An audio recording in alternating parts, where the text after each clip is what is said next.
It's a first, possibly second century statue of Heracles.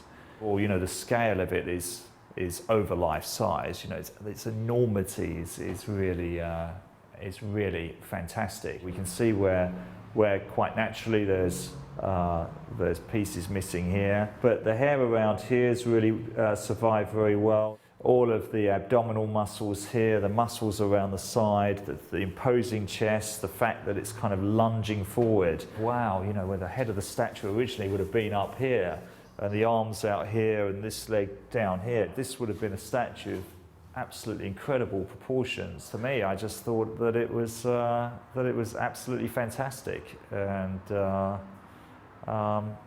just had to have it, really.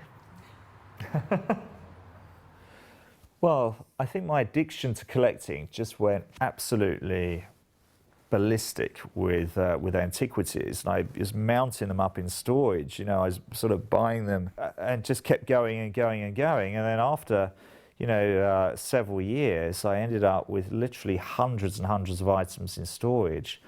So I had a chap to a friend of mine, Mark Moroney, who was still is actually chief editor of Minerva magazine. I said, look, I've got this massive collection of items here, you know, that I'm thinking of just putting in a room and putting on display. You know, do you think people will be interested in seeing them? And he took a look at the inventory, and he, you know, just couldn't believe it. And he said, you know, this is sort of a world-class collection you've built here. You know, I mean, you could have a museum. Like, people wouldn't just walk past this stuff; they'd pay to see it. We then asked a variety of other people in the industry, and they looked at the collection as well, and they said, absolutely, you know, you could make some really interesting displays with these things. And I've been collecting various artworks with classical themes as well.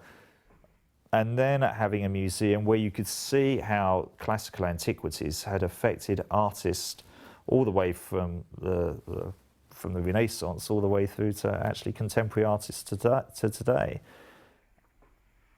The museum has gained notoriety because we have made these, you know, extremely interesting connections between the ancient antiquities and ancient art and modern art, and the way that we've done the design of the museum really lends itself to teaching people that connection.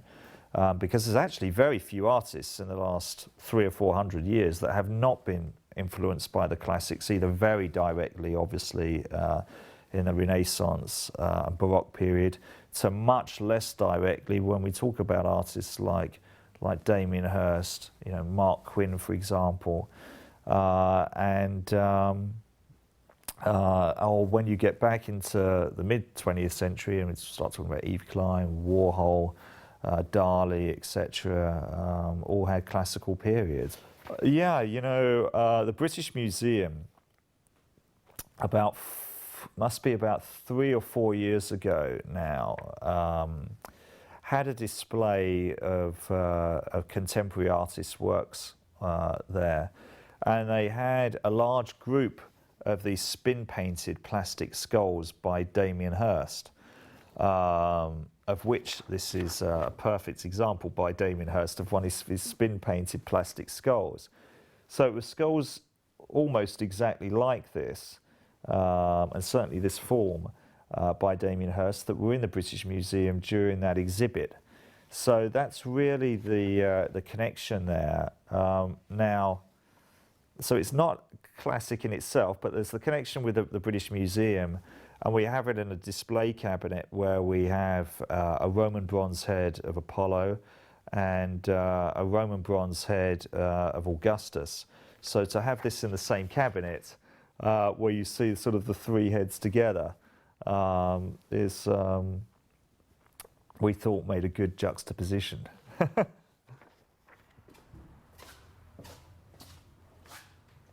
But no, you know, trading the markets is something that I think, if you're going to do it successfully over the years, is something where you really actually have to take the emotion out of trading. You know, when things are going well, you have to keep your emotions very low and under control, because you never know whether the next day things are going to go badly.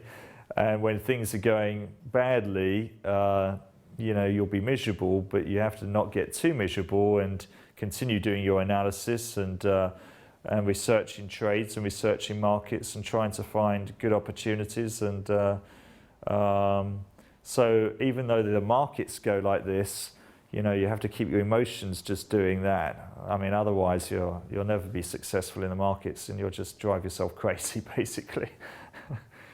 Well, collecting art and things is generally only a positive emotion, because you get really excited when you find something that you really want to buy and that you think is fantastic, and so it's constantly trying to be on a sort of treasure hunt that never really ends. And every now and again you keep finding a new pot of treasure, and that's the extremely exciting thing about it. And you find something, you think, wow, that's amazing, let's take a closer look at that.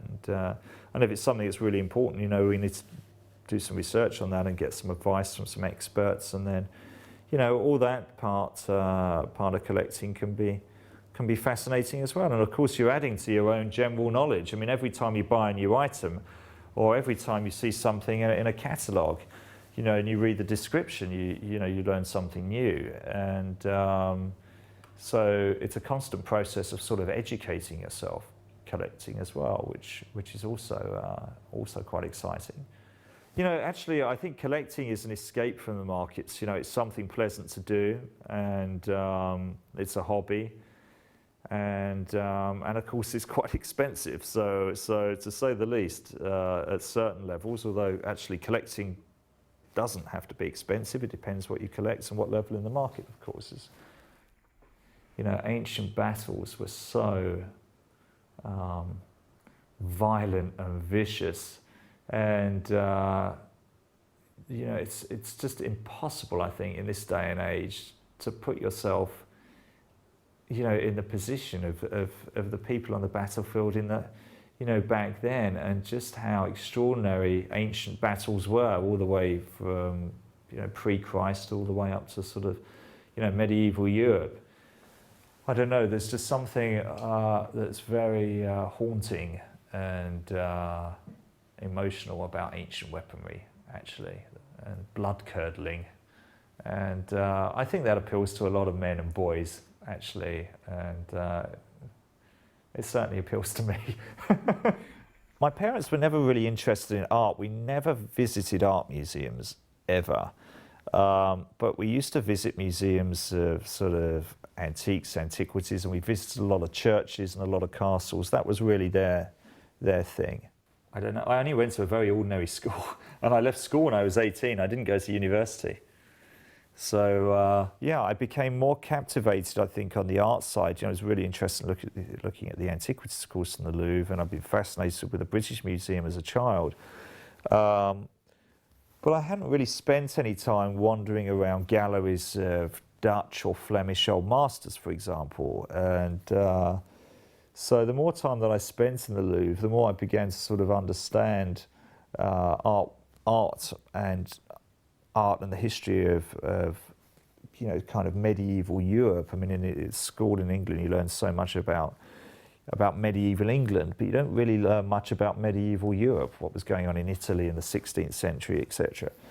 And you can discover a lot by looking at artworks in museums like the Louvre and spending a lot of time in each gallery, and then doing a bit of reading on those artists, and that I started to find really fascinating.